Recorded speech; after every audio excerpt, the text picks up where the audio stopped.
नमस्कार दोस्तों, स्वागत है आपका Sabalgarh agro farming YouTube channel में। दोस्तों आज हम बात करने वाले हैं कि हम घर पर मिट्टी का परीक्षण कैसे कर सकते हैं, मिट्टी की जांच कैसे कर सकते हैं। हमें मिट्टी की जांच से पता चलेगा कि हमारी मिट्टी में कौन से पोषक तत्व की कमी है और कौन से पोषक तत्व की अधिकता है। अगर हमें पता चलेगा कि हमारी मिट्टी में इस पोषक तत्व की कमी है तो हम केवल उसी फर्टिलाइजर को या उसी पोषक तत्व को देंगे, हम दूसरा कोई भी फर्टिलाइजर अपनी फसल में नहीं डालेंगे।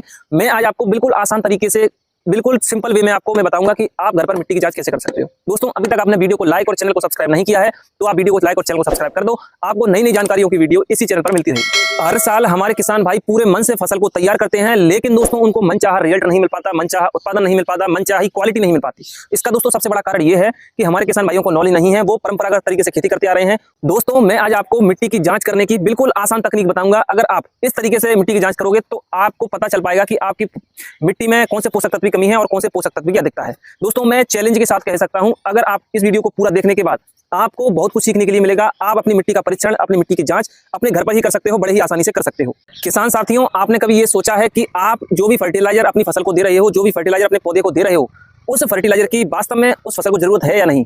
दोस्तों आप उस फर्टिलाइजर को देते हो, आपको यही नहीं पता कि आपको देना है कि नहीं देना। दोस्तों मिट्टी का जो परीक्षण है उसमें यही पता चलता है कि आपकी मिट्टी में कौन से पोषक तत्व की अधिकता है और कौन से पोषक तत्व की कमी है। अगर आपको पता होगा तो आप केवल उसी फर्टिलाइजर को देंगे, दूसरा कोई फर्टिलाइजर नहीं देंगे। और आपको दोस्तों मात्रा का भी पता चल जाएगा कि आपको कितनी मात्रा में कब आपको ये फर्टिलाइजर देना है। मिट्टी का परीक्षण करना दोस्तों आपको बहुत ज्यादा जरूरी है, जिससे आपका फसल का उत्पादन बढ़ेगा, फसल की उत्पादकता बढ़ेगी और जो फसल की क्वालिटी है बहुत अच्छी देखने के लिए मिलेगी। मिट्टी का सैंपल लेने से पहले आपको कुछ बातों का विशेष रूप से ध्यान रखना होगा और किन किन परिस्थितियों में और किन किन क्षेत्रों से आपको मिट्टी नहीं लेनी, इसके बारे में पहले हम बात कर लेते हैं। दोस्तों जिन क्षेत्रों में जल भराव होता हो, जिन क्षेत्रों में घास फूस ज्यादा हो और छायादार क्षेत्रों में, और दोस्तों जिन क्षेत्रों में उर्वरक या फर्टिलाइजर का यूज किया गया हो, उन क्षेत्रों से आपको मिट्टी का सैंपल नहीं लेना है। अब हम बात करेंगे कि मिट्टी का सैंपल कौन से एरिया से लें। दोस्तों जिस भी क्षेत्र से आप मिट्टी का सैंपल ले रहे हो, जिस भी खेत से आप मिट्टी का सैंपल ले रहे हो, तो दोस्तों आपको खेत के चारों कोनों से और खेत के बीच से मिट्टी का सैंपल लेना है। खुरपी के द्वारा आपको खेत में या खेत के चारों कोनों में और बीच में आपको गड्ढे करने हैं। गड्ढा लगभग दोस्तों 10 से 12 सेंटीमीटर गहरा होना चाहिए। आप कोशिश करें कि आप जो मिट्टी ऊपर की लेयर रहती है मिट्टी की, आप उसको मिट्टी के सैंपल में ना लें। जो निचली मिट्टी रहती है दोस्तों, वो मिट्टी के सैंपल के लिए सबसे अच्छी मानी जाती है।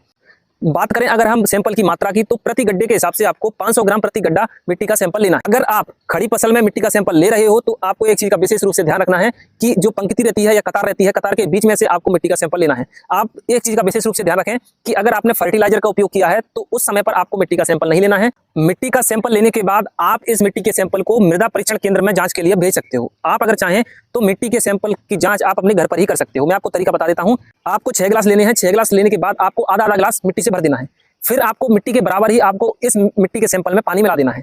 पानी मिलाने के बाद आपको क्या करना है, इस जो मिट्टी का सैंपल है उसको अच्छी तरीके से पानी में मिला देना है।